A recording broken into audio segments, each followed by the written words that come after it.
Som. Meus irmãos, a paz do Senhor, amém? Dizer que seja de Deus toda a honra, toda a glória e todo o louvor. Tudo é dele e para ele são todas as coisas. Amém, meus irmãos? Vamos fazer uma meditação breve hoje.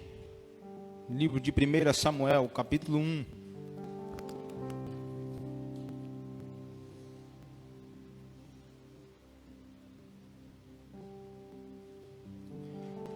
Primeira Samuel, capítulo 1.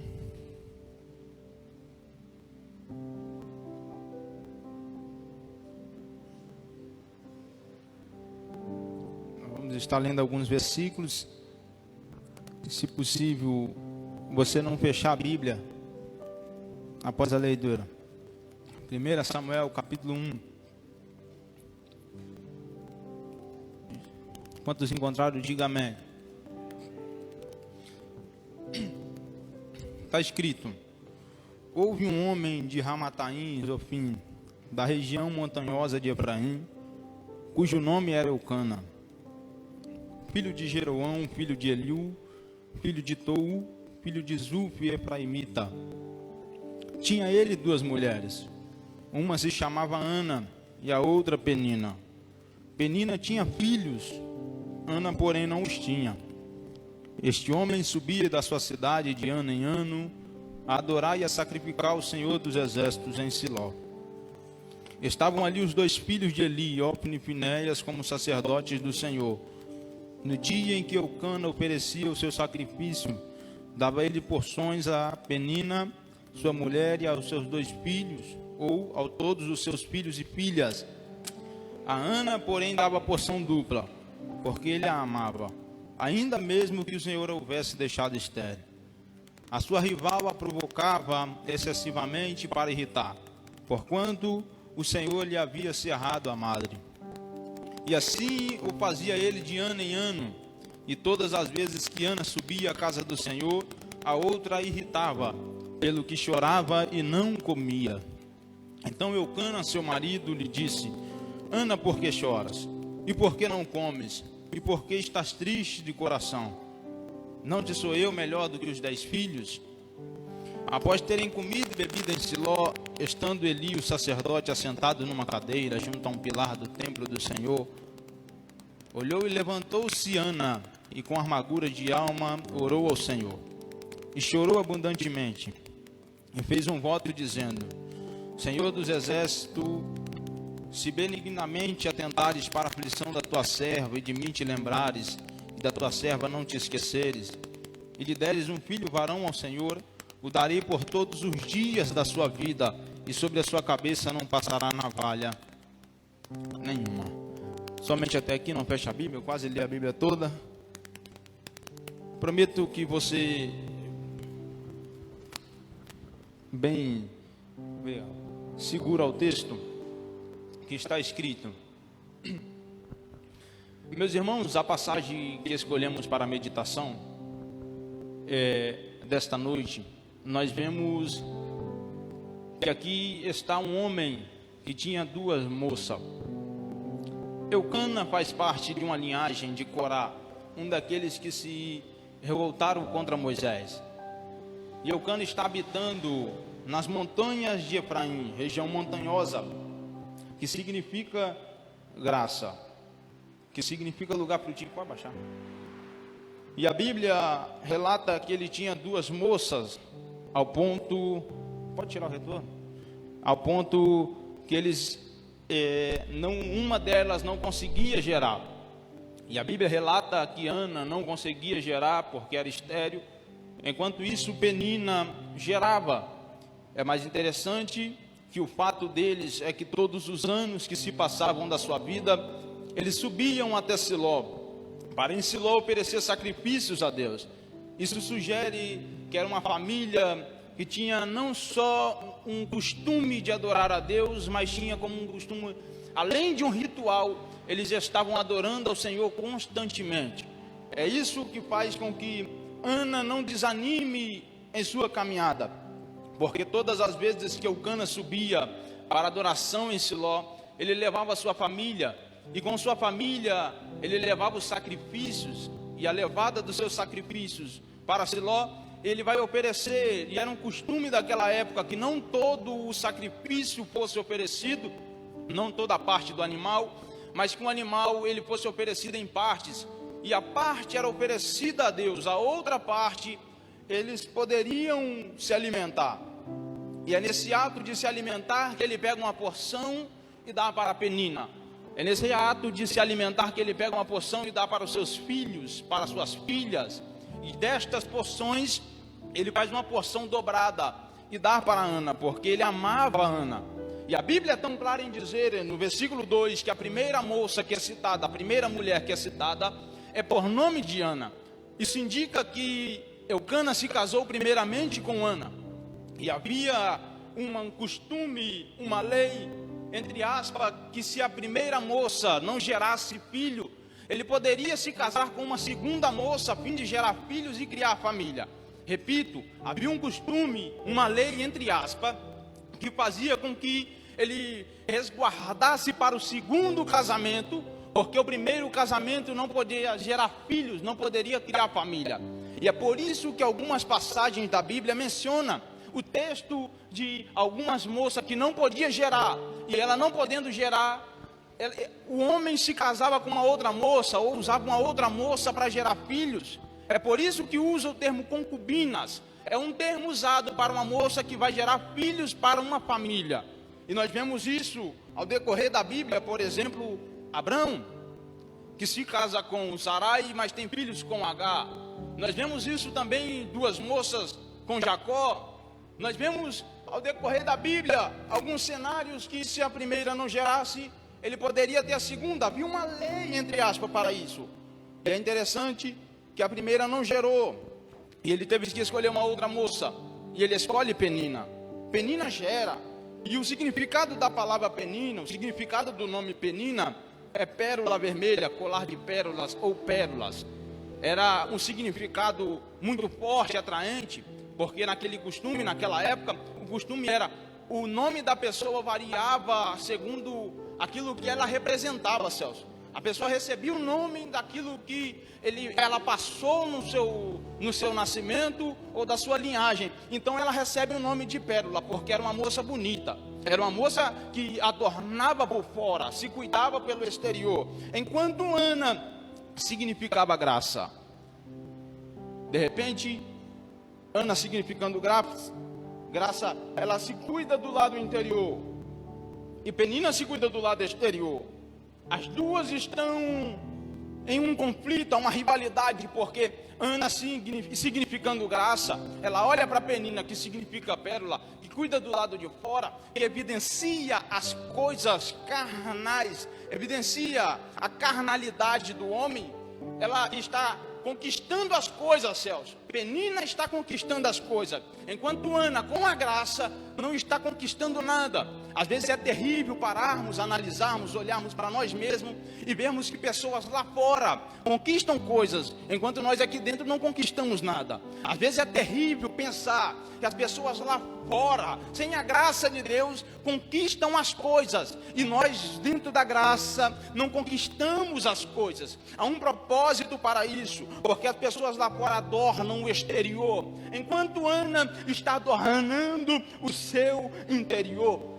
Parece que enquanto Penina estava mais preocupada com a sua aparência externa, Ana está cuidando do seu interior. Ana precisa ser tratada, Ana precisa de gerar um filho, e isso faz com que ela buscasse ao Senhor todas as vezes que subia para adoração em Siló. E a Bíblia relata que é numa dessas subidas a Siló, passando-se alguns anos, depois de Eucana ter dado muitos sacrifícios, depois de Eucana ter oferecido porções para a sua família, é nesse tempo que eles já estão subindo. E daqui a pouco Penina começa a tirar sarro de Ana. Porque os filhos de Penina recebiam porções, mas Ana não tinha filho. Ana não tinha o que gerar. Então ela tirava sarro de Ana. De repente nós vemos na Bíblia que ela subia, a outra irritava, e ela chorava, ao ponto que quando ela chorava, ela não se alimentava. A Bíblia diz, e não comia, no versículo 7. Ela chorava, e não comia. O semblante de Ana mudava, ao ponto que Eucana chegasse para perto dela, e Eucana se perguntasse: como que você está? Por que você está triste? Não sou eu melhor do que os 10 filhos? Eucana está querendo dizer: não sou eu melhor do que todas essas famílias para você? E isso dentro de Ana se incomodava, porque tinha uma rivalidade. Ela via que as coisas lá fora, as coisas que não se preocupavam com o interior, conquistava. Ela via que as pessoas de apenas aparência externa, como Penina, conquistava filhos, e ela, cuidando, significando graça, não recebia nada. Isso faz com que ela ficasse muito triste. Só que de repente ela chega dentro do templo, e a Bíblia diz que ela está em oração no templo.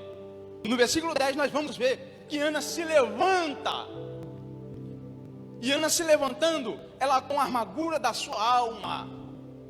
Não era mais um sentimento de apenas um sentimento corporal, mas era um sentimento na sua alma, uma amargura profunda na sua alma, porque ela não podia gerar filhos para Eucana. E naquele tempo, não gerar filhos, ser estéril, a moça era excluída da sociedade. A moça não tinha valor nenhum. A moça não tinha direito a fazer uma outra família. A moça não tinha como crescer sozinha. E é por isso que ela se sente uma amargura muito profunda, ao ponto que ela vai falar e vai se levantar e vai chorar abundantemente. Quando ela olha, ela se dá conta que ela está orando. A Bíblia diz que ela olha e faz um voto ao Senhor. No versículo 11 nós vemos ela fazendo um voto ao céu, olhando e dizendo: Senhor dos exércitos, se tu lembrares de mim, e se tu não esquecer de mim, e me der um filho varão, ao Senhor eu vou te dar. Só que há um costume diferente, porque quando se separa um homem para o ministério de levita ou sacerdote, ele não precisa passar a vida toda exercendo o seu ministério. A tradição era do uns até os 50 anos, ou até quando ele fosse oferecido, até os 50 anos, ele poderia exercer o seu ministério, depois tirando entre aspas uma aposentadoria, afastando do cargo. Só que Ana faz diferente, pastor. Ana olha e fala: eu faço um voto com o Senhor, só que eu não quero que o meu filho seja apenas um levita, um sacerdote até os 50 anos. Eu quero que ele seja a vida toda para o Senhor.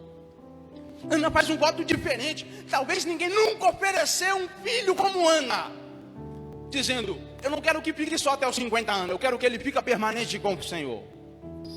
O ministério, um outro voto que ela faz é de Nazireu. O homem não precisava ficar com um cabelo grande por toda a vida. Chegava uma idade que ele podia cortar o cabelo. A partir dos 16 anos, ele poderia cortar o cabelo. Mas ela olha e fala para o Senhor: o meu filho não vai passar navalha até o dia que for morto.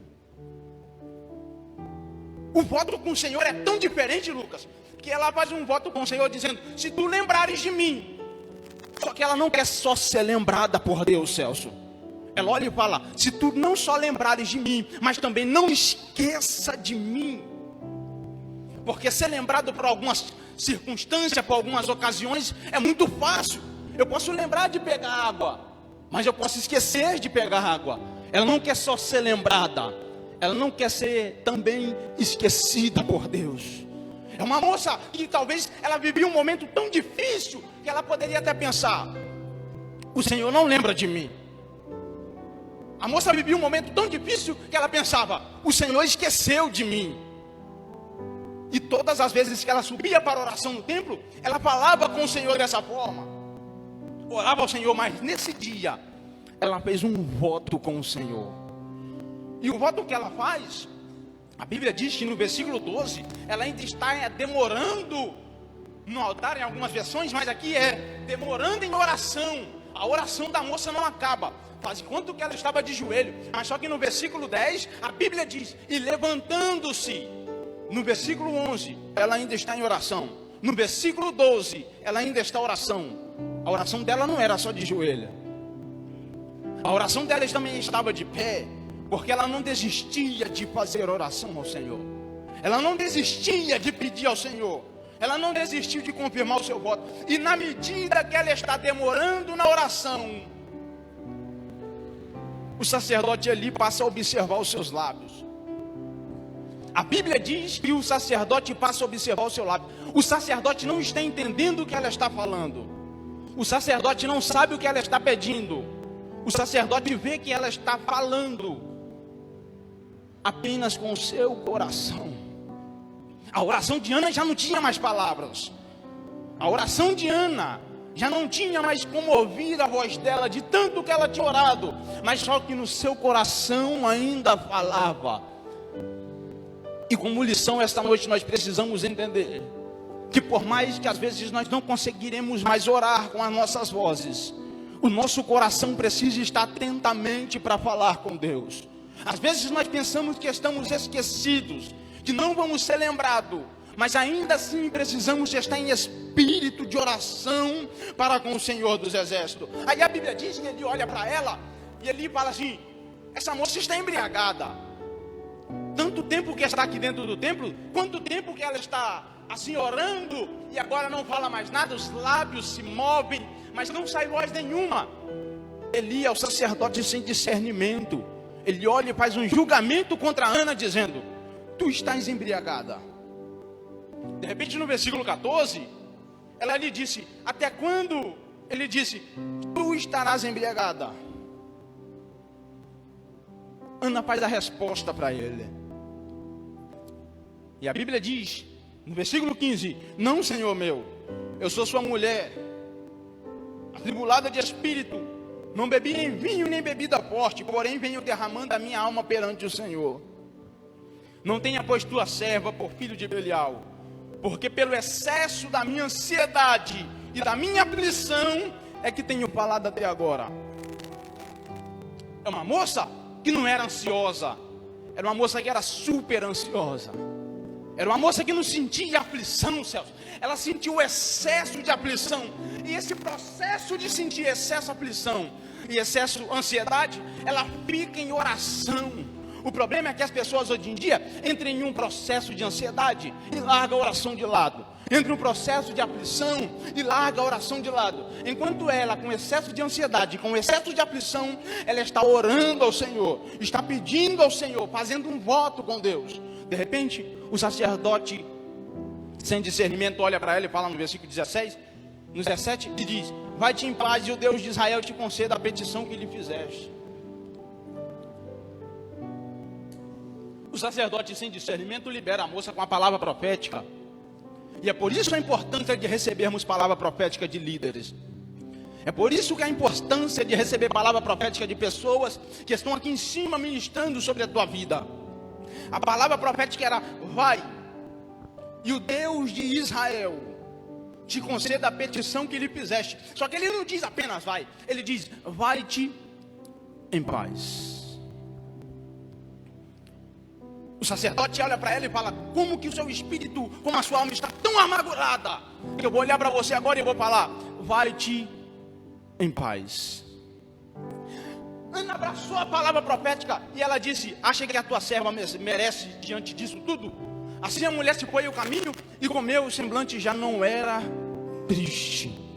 A importância de receber a palavra profética está, ela olhando toda triste, em oração, o sacerdote olha e fala: vai-te em paz. E quando ela anda, o seu semblante já não é mais triste. Talvez por alguns dias ainda passaram-se perseguições de Penina contra ela. Talvez alguns dias ainda passou momentos difíceis. Mas aí a Bíblia diz que no versículo 19, eles se levantaram de madrugada e adoraram perante ao Senhor. Quando eles voltam para sua casa, o seu esposo Eucana se deita com ela. E a Bíblia é bem clara em dizer: e o Senhor se lembrou dela. A oração dela era: Senhor, lembra de mim. E não só lembra, mas não esquece. E a Bíblia diz no versículo 18: e o Senhor. No versículo 19: e o Senhor lembrou-se dela. E a lembrança que o Senhor tem por ela é do voto que ela fez com Ele. Só que o interesse da bênção dela não é para ela, Amanda. O interesse da bênção de Ana não é para sua família. O interesse dela não é próprio. O interesse dela é que o filho que ela gerasse era um filho para ser colocado dentro do templo. que o filho que ela gerasse era um filho que ia servir ao Senhor do início até o término da sua vida. E essa tarde Deus me deu uma revelação no texto, que Penina representando aqui, representativo da carne, porque ela olhando, e o seu próprio nome, e as suas evidências, é evidências de carnalidade, é umas evidências de questionamento, é uma evidência de julgamento, é uma evidência de tirar sarro da pessoa. Enquanto isso, Ana, com evidências espirituais, simbolizando o Espírito. E todas as vezes que Ana subia, Ana ficava tão triste ao ponto dela não se alimentar. O apóstolo Paulo escreve isso em Gálatas a respeito da carne e do Espírito. Só que há um contexto histórico muito profundo, que quando um prisioneiro cometia o mesmo erro por cerca de 3 vezes, ele era colocado dentro de uma cela. Dentro dessa cela que ele era colocado na antiga prisão romana, não era somente ele, mas tinha mais um, ao ponto dos dois serem colocados um de costas para o outro, segundo a história, amarrados, e aí de repente vinha o carcereiro e colocava apenas uma refeição para os dois. Uma refeição era posta somente para os dois. E a Bíblia, ela vai contando a narrativa de Paulo dizendo que há uma briga entre o Espírito e a carne. Em Gálatas 5:17, há uma briga entre o Espírito e a carne, Celso. É Paulo olhando para as prisões romanas e se lembrando que uma refeição era posta. Com uma refeição que era posta, somente um podia se alimentar. E aquele que se alimentava, ele se tornava mais forte dentro da prisão. Aquele que se alimentava se tornava mais forte dentro da prisão. O outro que não se alimentava, é lógico, ficava mais fraco, ao ponto de um dia morrer. E é por isso que Ana subia. Ela chorava, só que ela não se alimentava. Ela recebia porção dobrada para se alimentar, mas ela não se alimentava. Aí a Bíblia vai dizer que chega o momento da oração dela. No momento da oração dela, que ela só apenas não comia, mas ela chorava. Ela está vivendo uma das obras difíceis da sua vida, porque a alimentação não é para o espírito, é uma alimentação para a carne. Ao ponto dela dizer: eu estou com excesso de ansiedade, eu estou com excesso de aflição. O que é isso? Alimentação da carne, pastor. Alimentação da carne é ter um excesso de ansiedade. Alimentar a carne demais é ter excesso de aflição, céu. Porque você só alimenta a carne, é só a carne que é alimentada. Enquanto para isso, Ana precisa de uma oração, Ana precisa de uma palavra profética para poder uma alimentação do seu espírito. E quando Ana passa a alimentar o seu espírito, a Bíblia diz que ela alimentando o seu espírito, ela volta para sua casa. E agora o Senhor, lembrando-se dela, ela passa a gerar. Em Gálatas 5, a partir do versículo 17, você vê as obras da carne e as obras do Espírito. E o ênfase na vida de Ana é as obras do Espírito. E é tão claro no versículo 22, depois de Paulo escrever todas as obras do Espírito, pastor, Paulo olha e fala: não há mais nenhuma lei contra estas. Porque antes, Ana estava guardada, Eucana estava resguardada, entre aspas, de uma lei. Se ela gera obras do Espírito, não há mais uma lei na vida de Ana. E é por isso que o próprio apóstolo Paulo fala que a lei mata, mas a graça vivifica. As obras do Espírito vivifica o homem, vivifica a Ana. E ao fazer o pedido dela, ela olha e fala: eu não tenho interesse próprio, o meu interesse está em ti. Só que o problema de hoje em dia, Celso, é que nós queremos fazer petição ao Senhor, queremos fazer voto, só que nós não cumprimos com aquilo que nós fazemos. Porque Ana tinha a satisfação, está escrito na Bíblia, que após tudo isso ela escreve o seu cântico. No capítulo 2 é o cântico de Ana. Ela ressalva a salvação, a santificação, a superioridade, a estabilidade, porque ela olha e fala: o Senhor é quem dá a vida, é o Senhor quem tira a vida. Ela reconhece ter obras do Espírito, não viver debaixo da lei, é reconhecer que o Senhor pode fazer tudo por nós. é reconhecer que o Senhor é santo, é reconhecer que Ele é um Senhor superior a todas as coisas. E isso faz com que ela persiste. Só que não é só isso, porque ela não esquece do voto dela, Celso. O problema é que nós fazemos orações, pedimos, recebemos as bênçãos, e às vezes até para interesses próprios. Recebemos a bênção para interesse próprio e esquecemos, não se lembramos do que o Senhor fez por nós. Se esquecemos que se hoje nós estamos aqui é porque o Senhor permitiu que estivéssemos. Este é o problema do ser humano, esquecer daquilo que o Senhor fez por ele. Só que Ana é diferente, ela não esquecia, porque a Bíblia diz que todos os anos Ana continuava subindo a oração. Ana subia ao templo e ela cuidava do seu filho para Deus, porque a Bíblia diz que todos os anos ela levava uma túnica nova para Samuel. Todos os anos ela levava uma vestimenta nova para Samuel. O interesse não era próprio, e ela não esqueceu da promessa que fez com Deus, porque ela podia gerar um menino, botar um menino lá no templo, mas esqueceu o menino para lá. A promessa, entre aspas, se cumpriu. Só que como ela falou com o Senhor, não se esquecer dela, ela não pode se esquecer daquilo que o Senhor fez na vida dela. E eu vou encerrar minha participação dizendo: se pedimos algo ao Senhor, se oramos ao Senhor, se fizermos voto com o Senhor, não esquecemos daquilo que Ele já fez por nós, daquilo que Ele vai fazer, e que possamos testemunhar o que o Senhor tem feito por nós.